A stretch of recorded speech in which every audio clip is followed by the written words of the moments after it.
CONDEMA, senhores membros do CONDEMA, estamos realizando a 197ª reunião ordinária do Pleno e teve a sua convocação publicada semana passada em Diário Oficial e conta com, como tradicionalmente acontece, com duas pautas, a institucional e a pauta interna. A pauta institucional, que não demanda nenhum quórum especial, e a pauta interna, que aí sim precisa do quórum, mas para guardarmos o quórum, a gente já vai dando início à nossa pauta. Primeiro item da pauta, está prevista uma palestra do nosso membro do CONDEMA, Rafael Thiago Barbieri. Em seguida, na pauta interna, os pareceres das câmaras de licenciamento e de planejamento e os outros itens que os senhores já receberam na convocação. Muito bem, sem mais delongas, vamos dar início ao nosso trabalho, convidando o nosso palestrante de hoje, Rafael Thiago Barbieri, para a palestra de hoje, que vai falar sobre a importância do CONDEMA na avaliação de impactos ambientais, adoção desse sistema, retrospectiva de acontecimentos humanos que culminaram na incorporação no ordenamento jurídico, a atuação do CONDEMA quanto ao processo de avaliação de impactos ambientais e integração da sustentabilidade ao complexo de elementos que influenciam decisões em políticas públicas. Seja bem-vindo.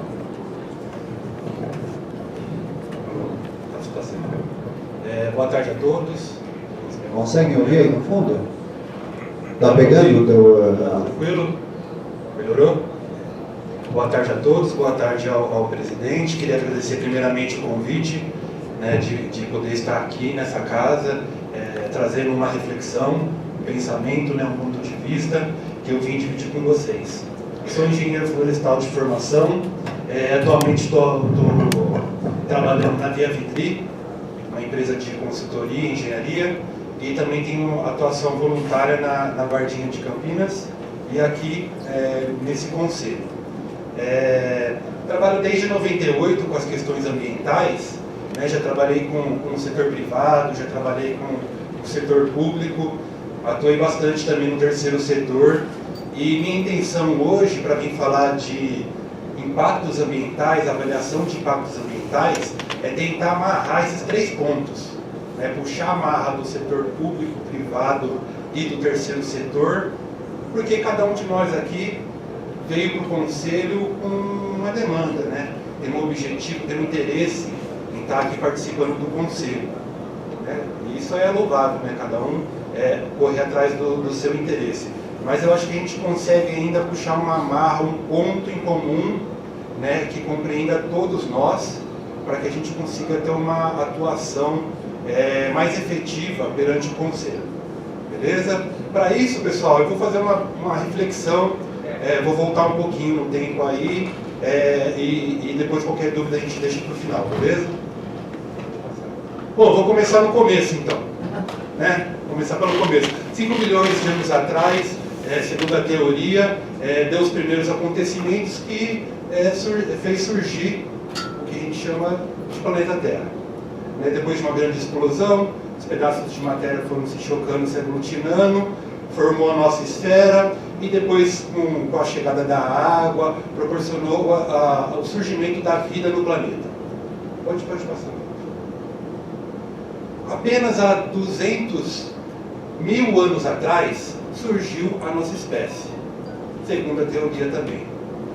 O Homo sapiens surgiu no planeta, e nesse primeiro momento, ele se integrava perfeitamente com o meio ambiente. Fazia parte do ecossistema onde ele estava submerso. Vivia mais como um animal, que predava e também era predado. Nesse momento, o homem era nômade. Ele vivia andando pelos cantos, pelo planeta, atrás de comida, coletando alimentos, e atrás de abrigos. Nesse momento da humanidade, a gente não consegue muito perceber ainda um impacto ambiental causado pela nossa espécie no planeta. É tudo muito incipiente, né? O homem coleta sim, mas a quantidade é pequena.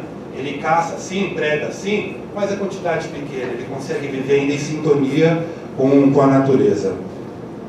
Depois de comer um pouquinho, dá aquela dor de barriga, tal, vai no cantinho ali, faz a sua necessidade, sem problemas, ele é nômade. O que ficou ali ele deixa para trás, vai sair caminhando e com o passar do tempo aquilo vai se recompor e vai também se integrar com a natureza. Pouco tempo depois, surgiu, no meu ponto de vista, o primeiro dos 3 fatos na humanidade que mudaram completamente a vida no planeta. Né? Os homens eram responsáveis pela caça, né? Saíam atrás da caça, e as mulheres pela coleta de alimentos. Certa ocasião, né, o grupo de mulheres foi coletar os alimentos, coletou os vegetais, jogou para as costas e saiu andando, caminhando lá para onde eles estavam acampados. Depois de um tempo voltando pelo mesmo caminho, essas mulheres observaram que aquelas bolinhas que tinham na planta, aquelas bolinhas que tinham lá na planta que caíam no chão, caíam no chão e do chão elas se transformavam em plantas. Aquelas plantas que elas iam atrás para conseguir o alimento. Surgiu então a agricultura. A mulher descobriu a agricultura. E isso fez mudar completamente a vida do homem no planeta. Por quê? Com o advento da agricultura, o homem deixou de ser nômade e passou a ser sedentário. Com o poder de germinar sementes, ele escolheu um lugar confortável, geralmente 99% das vezes na beira dos rios, por ser um lugar mais úmido e ter água para tudo, maior facilidade, na beira dos rios eles se estabeleceram. Ali plantavam os alimentos, os homens não ficaram para trás, né? Foram lá para o meio do mato também, conseguiram pegar alguns animais pela orelha, puxaram para lá também e inventaram a pecuária. E isso fez com que o homem tivesse uma qualidade de vida maior.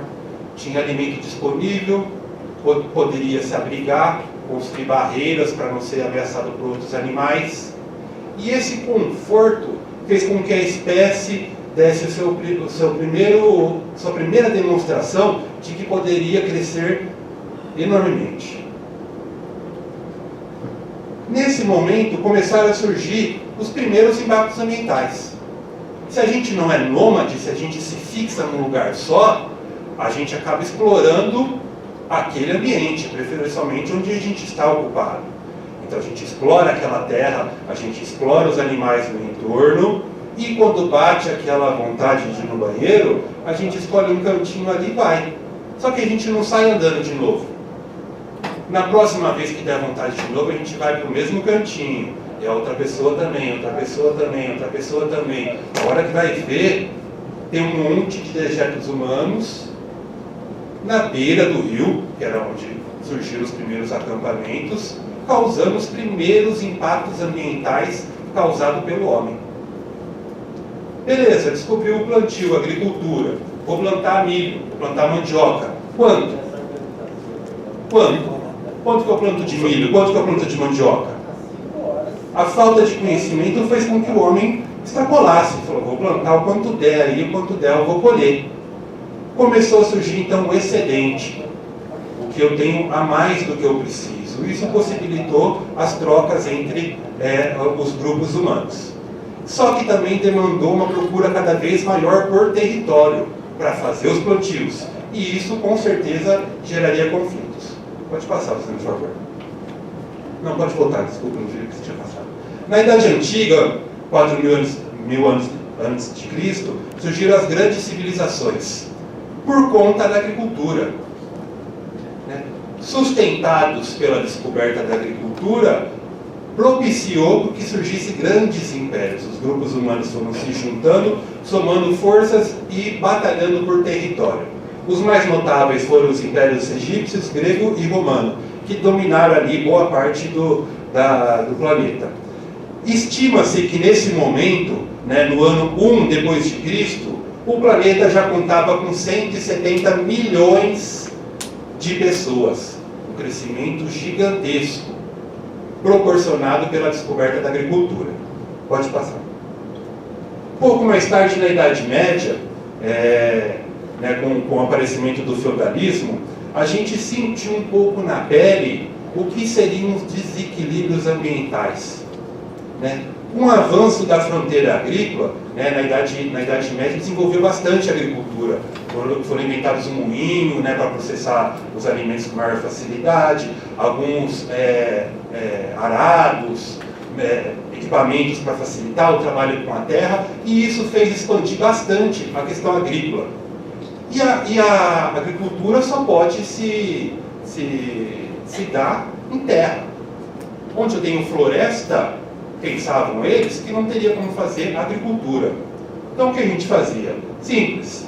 Onde tem o local vazio, sem nada, eu consigo fazer agricultura. Onde eu tenho mata, eu posso desmatar, cortar e substituir a floresta pela agricultura.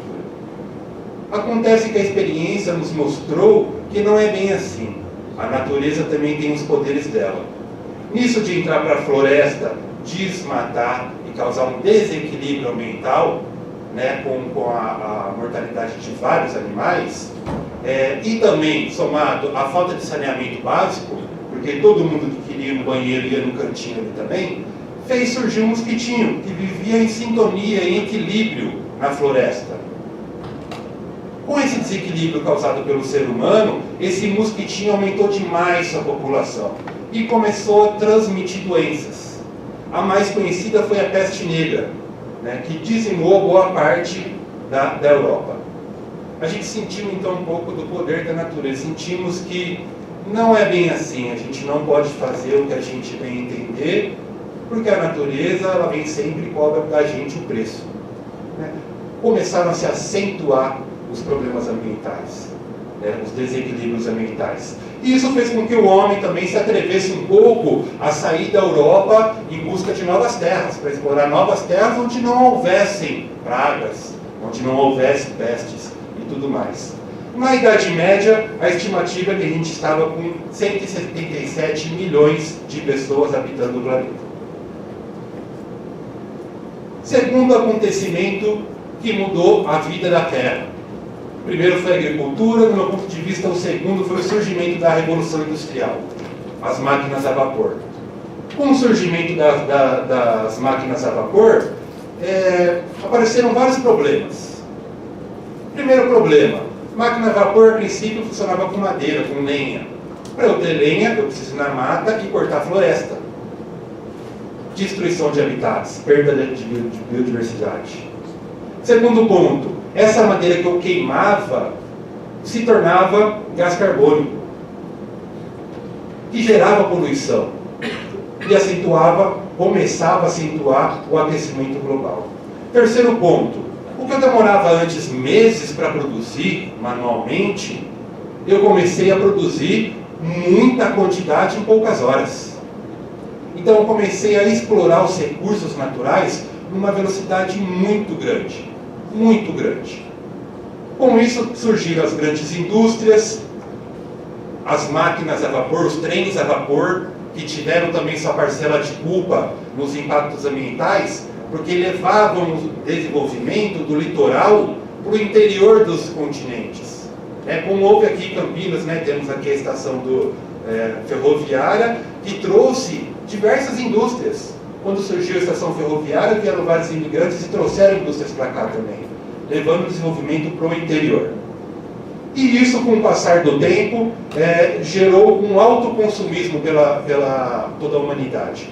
Principalmente porque, com o advento da indústria, os países começaram a ir atrás de mercado consumidor e território, para ficarem cada vez mais ricos e poderosos. E isso gerou a Primeira Guerra Mundial. Com os Estados Unidos prevalecendo da Primeira Guerra, prevaleceu o modo de vida americano, onde a gente tinha um alto consumo, muitas vezes desnecessário, mas que fazia com que a economia rodasse. Mais para frente, com a quebra da Bolsa de Nova York, o mundo ficou meio perdido, Ficou meio sem saber para onde ir. Estava sustentado numa economia forte, industrializada, e de repente, pelo excesso, pelo superaquecimento da indústria, o mundo quebrou. Ficou todo mundo perdido, sem dinheiro, sem comida, e isso afetou também o Brasil, que era muito rico vendendo café, e de repente se viu os contratos com a Europa e Estados Unidos encerrados por conta de falta de pagamento. Só uma questãozinha.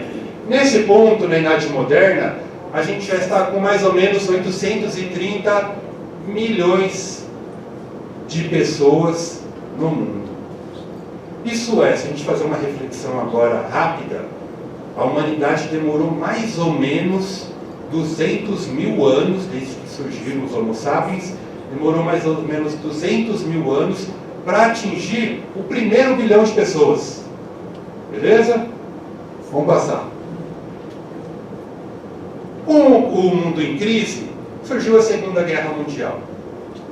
E a Segunda Guerra Mundial trouxe à tona o maior desastre ambiental que o planeta já viu, que foram as explosões das bombas nucleares.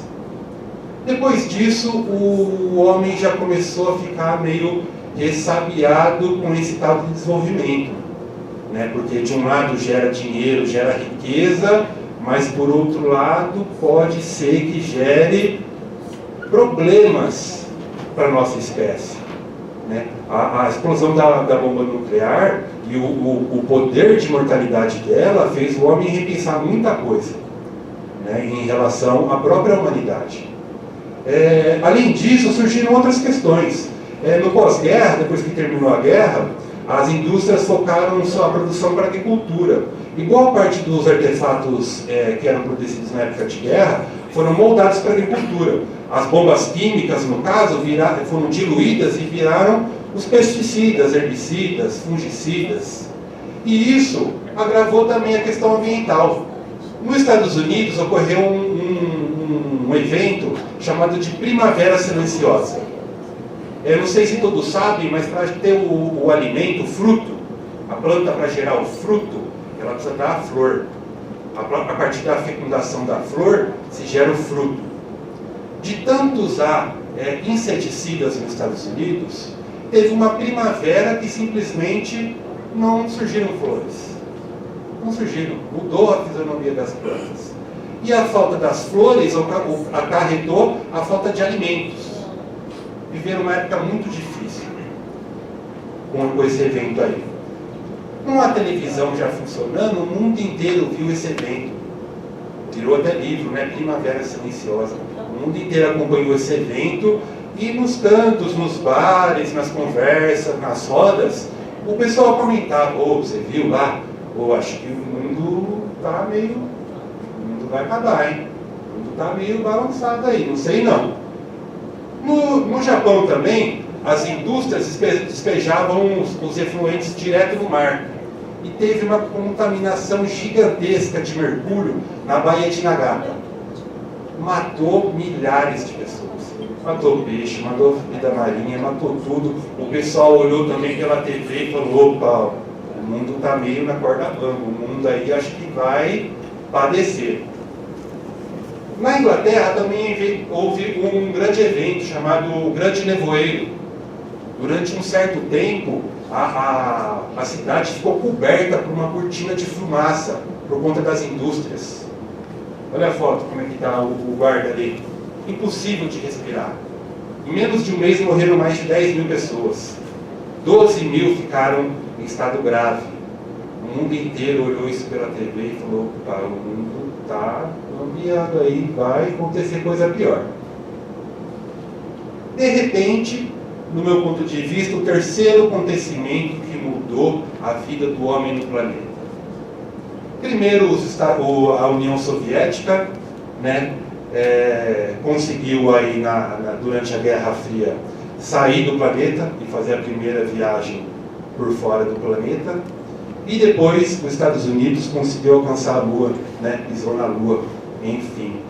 Esse acontecimento mudou significativamente as questões ambientais no mundo. Mudou completamente. Até o homem pisar na Lua, todo mundo só pensava em: vamos ganhar dinheiro, desenvolver a qualquer custo, dinheiro, dinheiro, dinheiro, dinheiro. O que vai acontecer, pouco importa. Depois que o homem pisou na Lua, a coisa mudou. Por que mudou? Pode mudar. Quando o homem saiu da Terra, televisionado, e todo mundo aqui da Terra pôde olhar para ela, para a cara do nosso planeta, isso gerou um grande medo. Olha só o que eles viram. Eles viram esse negócio aí. Viram o nosso planeta. E compreenderam, aliás, caiu a ficha de como é nosso planeta. Nosso planeta, na verdade, é uma caixinha fechada. Nada entra, nada sai. A poluição gerada ao longo dos 200 mil anos que a gente está aqui, ela continua aí dentro. Não sai. Ah, mas a China lá emite um monte de poluentes no mar, beleza. Vai ficar só na China? Sobrevoando lá o céu da China? Não. Essa poluição vai acabar se locomovendo pelas correntes aéreas e vai se espalhar pelo mundo inteiro. Ah, nos Estados Unidos derramou petróleo no mar e tal, beleza. E vai ficar só lá? Negativo, vai espalhar por tudo. Ah, no Brasil Mariana rompeu, foi parar no mar, e aí? Vai ficar só no Brasil, só em Mariana? No mundo inteiro. A gente vive numa caixinha fechada. Nada entra, nada sai. Até hoje a gente não tem tecnologia, pelo menos, para sair e habitar outros planetas. Apesar disso ser um sonho do homem. Mas até hoje não temos. Beleza? Pode avançar. Então passamos na história da humanidade, a gente conseguiu avançar um pouco o nosso pensamento. No começo pensávamos como um indivíduo, na época nômade, pensávamos na nossa sobrevivência, no dia de hoje, na sobrevivência de amanhã. Depois com a agricultura, começamos a pensar em grupos, que depois se transformaram em grandes impérios. E depois que o homem pisou na Lua, passamos a nos enxergar quanto humanidade. Surgiu essa palavra então no vocabulário das pessoas, humanidade. Por que humanidade? Independente da cidade, da nação, está todo mundo naquela caixinha fechada. O que acontecer com um, todo mundo vai sofrer. Preocupados com essa situação, alguns empresários, estudiosos, filósofos, lá principalmente da Europa, fundaram o Clube de Roma. O Clube de Roma é um grupo de pessoas, uma associação, com a ideia de o pensamento primordial de tentar desvendar o planeta. Destrinchar tudo o que estava acontecendo para saber se a gente teria um futuro promissor ou não. E aí, como será o nosso futuro? Foram isso que eles se propuseram a fazer. Reuniram lá um pessoal bom, descobriram que tinha inventado uma máquina muito boa nos Estados Unidos, uma máquina que funcionava como o cérebro humano, trabalhava segmentado. Essa máquina chamava computador. Foram então no Instituto de Massachusetts, nos Estados Unidos, onde havia o maior computador, conversaram com os pesquisadores e rodaram o maior estudo ambiental da história da humanidade. Eles avaliaram tudo. Quanto que a gente tem de recursos naturais? Tanto X toneladas. Quanto que a gente está usando? Tanto. Quanto está crescendo a população? Qual que é a taxa de crescimento? Quanto eu tenho de área agrícola? Qual está sendo o crescimento? Quanto a demanda de comida? Qual está sendo a mortalidade das pessoas? Como está sendo o avanço da industrialização ao longo do tempo? Como está sendo a evolução dos serviços e tudo mais? Destrincharam tudo, segmentado, passaram no computador e gerou um grande resultado para a gente. Pode. Resumindo o estudo, se alguém quiser ler, um livro muito importante chama Os Limites do Crescimento. Está tudo divulgado nesse estudo. O final do estudo gerou esse gráfico. O que diz o gráfico para a gente? Vamos pelos principais pontos.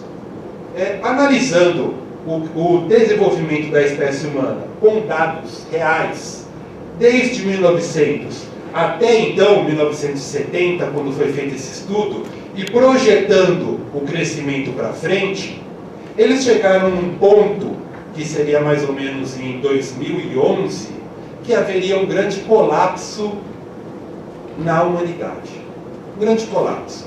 Um ponto onde a gente teria um grande colapso econômico que levaria o homem a tender para a extinção da espécie.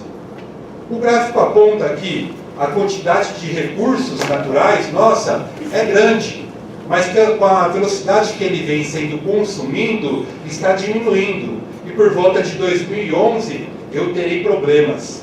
O gráfico aponta também que o número de mortes das pessoas, com a evolução da medicina, está sempre diminuindo. Mas por volta de 2011, começará a aumentar. A comida também per capita está cada vez aumentando mais a quantidade de comida, porque a agricultura está desenvolvendo. Mas vai chegar num ponto, pela quantidade de pessoas, que vai entrar no colapso, que a gente não vai ter comida para todo mundo. Mesma coisa com serviços per capita, a produção industrial, a poluição, sempre crescendo, mas ela vai chegar num ponto que vai colapsar. E aí dá lucro. E aí vai ferrar só para quem? Só para uma pessoa ou para outra? Não, acaba impactando todo mundo. Pode avançar. Com isso se deu a primeira conferência de Estocolmo. Nessa ocasião, gente, a gente já estava com 3 bilhões e 900 mil pessoas no mundo. Foi a primeira reunião da ONU feita para divulgar o estudo Limites do Crescimento, para apontar os dados alarmantes que eles tinham conquistados. Saindo de lá, o pessoal começou a falar em limitar crescimento populacional, em reciclar, nunca se havia falado nisso antes, reciclar os recursos naturais, restaurar solos e controlar poluições. Aí a gente entra no tema principal da nossa palestra, a avaliação de impactos ambientais. Até então, o homem fazia tudo, a Deus dará. A partir de então, com a divulgação desse estudo, o homem começou a planejar suas atividades para diminuir ao máximo os impactos no planeta. A avaliação de impactos ambientais ela é um processo de identificar, prever, avaliar e mitigar os efeitos da atividade humana. Bom, vi que o planeta está em caos. Posso parar? Crescimento zero, não fazer mais nada? Não tem como. Precisamos continuar desenvolvendo, principalmente os países subdesenvolvidos. Só que com algumas preocupações. Essa avaliação surgiu nos Estados Unidos, no início da década de 70, depois da divulgação dos estudos do limite do crescimento. E hoje faz parte de todos os países da ONU. Beleza? No Brasil ele demorou um pouco para entrar. Chegou só em 81, com a nossa Política Nacional do Meio Ambiente, e depois foi regulamentado pela Resolução CONAMA 01 de 86 e pela 237 de 97.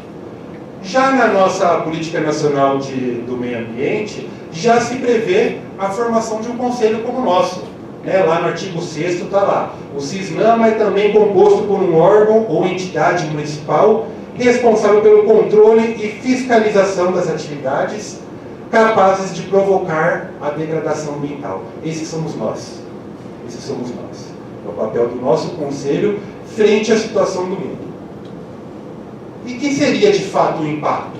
Qualquer alteração do meio ambiente causada pelas atividades humanas, direta ou indiretamente, né? Às vezes o meu impacto não é direto, mas a atividade que eu faço pode afetar meu vizinho e assim para frente. Como é que eu avalio o meu impacto ambiental? Como é que eu sei o que é um impacto, o que é um impacto, o que não é um impacto? Simples. Primeira coisa, caracterizar o empreendimento. O que eu vou fazer? O que eu vou empreender? Depois disso, eu vou consultar a legislação. O que a lei me diz? Posso fazer, não posso, o que ela me limita, o que ela me permite. E depois eu vou fazer um diagnóstico ambiental. Esse diagnóstico vai se basear no levantamento do meio físico, solo, água, relevo, do meio biótico, os animais, os vegetais, e também do meio socioeconômico, né? Porque a gente faz parte também das questões ambientais. Disso tudo vai gerar o meu impacto ambiental. Eu vou conseguir identificar o que naquela atividade, naquele empreendimento, é de fato um impacto ambiental. E isso vai entrar no meu licenciamento ambiental, que é a ferramenta que a gente tem de prever, mitigar os impactos. O licenciamento ambiental, que é feito pela prefeitura. através da Secretaria do Verde. Ela é dividida por 3 etapas. O licenciamento prévio, né, onde a gente planeja saber se a gente pode executar o empreendimento, a implantação, que é onde a gente constrói, e a execução, que é quando está em funcionamento o empreendimento. Pode passar. Dos impactos gerados, eu identifiquei, beleza, ó, vou fazer um loteamento, vou ter impacto? Vou. E aí, eu vou fazer o que com o meu impacto? Eu vou deixar ele acontecer? Não. Eu tenho ferramentas para tratar, para trabalhar esse impacto. Tenho ferramentas preventivas. Se eu sei do impacto e sei do que ele vai causar, eu posso prevenir para que ele não ocorra. Antes de acontecer, eu posso prevenir. Agora, se tem um impacto que não tem como tratar, eu posso corrigir depois.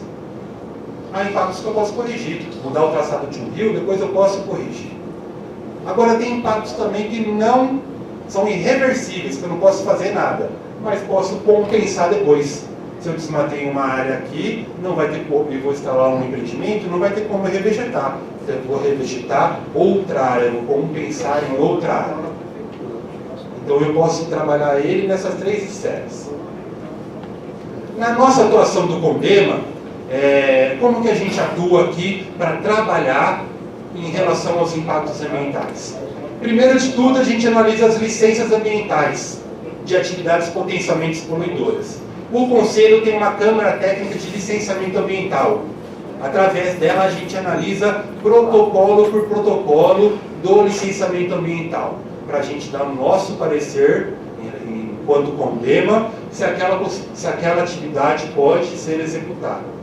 A gente também opina sobre as políticas estaduais e federais. Vamos supor, uma atividade licenciável pela CETESB, ou de âmbito federal, licenciável pelo IBAMA, a gente também dá um pitaco. Está sendo realizado aqui, o Condema também opina. A gente propõe a criação de normas, bem como a adequação e regulamentação de leis, né? Isso também é importante, né? Campinas trabalha há pouquíssimo tempo com a questão ambiental, as leis são super recentes e, como tudo na vida, carecem de readequações, né? Pouco tempo atrás estava para ser licenciado um empreendimento aqui, tinha uma árvore na frente, gigantesca, uma siripiruna linda, um monumento, que estava para ser licenciável e o empreendedor pediu um corte, né? A nossa lei permite, você pode ir lá cortar e compensar, mas era uma árvore única, singular.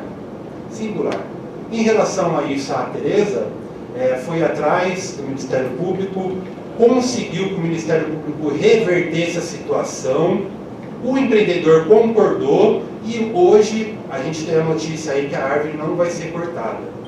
Ora, se a lei permite, só que há casos de espécies exemplares notáveis no município, então eu acho que pode haver uma readequação da lei para casos especiais, podemos pensar, então a gente tem que trabalhar também com readequação da legislação municipal, porque as coisas mudam. E também receber e apurar denúncias, que eu acho o primordial do Condema. O Condema ele atinge uma gama muito grande de pessoas de diversas regiões do município. Infelizmente, a gente sabe que a prefeitura não tem corpo técnico para fiscalizar tudo o que acontece no município.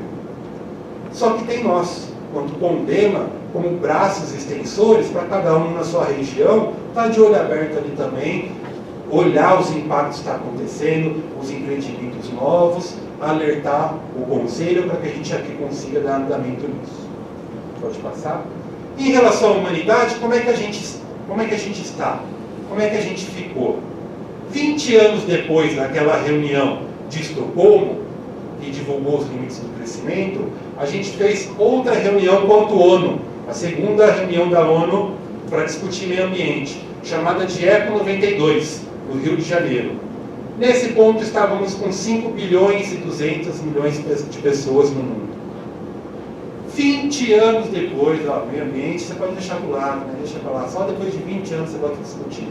Mais 20 anos depois, a gente fez a próxima reunião da ONU para discutir meio ambiente, a Rio Mais 20, que foi um fracasso por conta aí da crise que o mundo estava passando.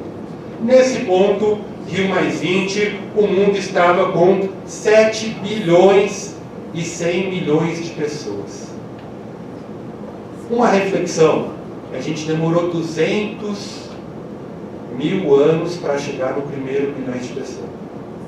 E depois, em apenas 200 anos, a gente cresceu mais 6 bilhões.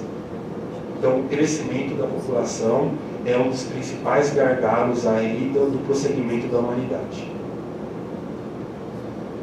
Depois de 30 anos daquele estudo dos limites do crescimento, foram refeitos novamente os mesmos estudos, procurando dados concretos do que teria acontecido de fato entre 1970 e 2000. Dados reais, conseguidos através dos governos do mundo afora, né? Processando esses dados em computadores mais potentes, a gente tem esse novo gráfico. A linha pontilhada é o que se previa em 1970 com os limites do crescimento. A linha aqui sólida é o que realmente aconteceu. Então, se a gente olhar para o gráfico, a gente está vendo que a tendência estava correta para todos os parâmetros, né? A gente vê aí uma forte correlação do que estava previsto e do que realmente aconteceu. Com esse novo estudo, a gente tem um novo marco quanto à humanidade. Esse novo marco quanto à humanidade é 2030. 2030 é uma data-chave, né? Segundo a ONU, a partir dessa data aí, a população humana tende a entrar em colapso. Tende a entrar em colapso. Refizeram diversas vezes o estudo, né? Falaram, pô, mas e se eu duplicar minhas reservas de recursos naturais e controlar a poluição? Passaram no computador lá. Aí falou, opa, aí vai faltar terra agricultável, vai faltar comida. Mas beleza, se eu duplicar a reserva de recurso natural, se eu controlar toda a poluição, não tem mais poluição nenhuma, a gente sabe que é difícil, e aumentar demais a produção agrícola, o que acontecerá? Passou no computador, quantidade de pessoas no mundo vai ser limitante. E hoje a gente vê, já estamos com 7 bilhões de pessoas, o crescimento não para, exponencial, e daqui a um tempo aí a gente vai estar num gargalo feio. Pode passar. Disso, pessoal, surgiram os Objetivos do Desenvolvimento Sustentável, as ODS. Depois da Rio mais 20, né, feita aqui em 2015, a gente traçou novas metas e novos planos para a humanidade. Aconselho todo mundo, dos diversos setores, né, da comunidade, a dar uma olhada nos Objetivos do Desenvolvimento Sustentável. Ele fala em todos os aspectos, em economia, fala em agricultura, fala em recursos naturais, vida terrestre, aquática, e mostra para a gente o que a gente tem que fazer, diversas metas e indicadores, para até 2030. Por que 2030? Porque é a nossa data-chave. Então, hoje, quanto humanidade, a gente trabalha com os Objetivos de Desenvolvimento Sustentável. Diversos órgãos, públicos, privados, terceiro setor, já estão aderindo às ODS. Não mudando suas atividades, simplesmente enxergando o que fazem, a própria aptidão, e vendo onde pode auxiliar com a própria aptidão a conseguir alcançar as metas almejadas pela ODS. Pode passar. Bom, o que eu tinha para falar é isso, mas dá um panorama geral do desenvolvimento da humanidade e firmar um ponto comum entre todos nós, né? Empresas, instituições, órgãos públicos, todos têm um ponto em comum aqui no Condema, além dos interesses pessoais, que é o quê? A própria manutenção da espécie humana no planeta. Corremos um sério risco, né? Eu quanto pessoa, né, pessoalmente, sou casado e tenho 3 filhos pequenos. Isso, de certa forma, me preocupa, né? 2030 está aí, está batendo na porta e provavelmente eu vou ser afetado. Meus filhos, então, um pouco mais complicado. Se eu pensar em netos, então, um pouco mais complicado ainda. Então, eu enxergo que numa Câmara tão diversa, podemos sim, cada um ter um papel fundamental para conseguir alcançar aqueles objetivos, para a gente extrapolar esses 2030, jogar para 2100, 2500 e assim para frente. Beleza? Obrigado, gente.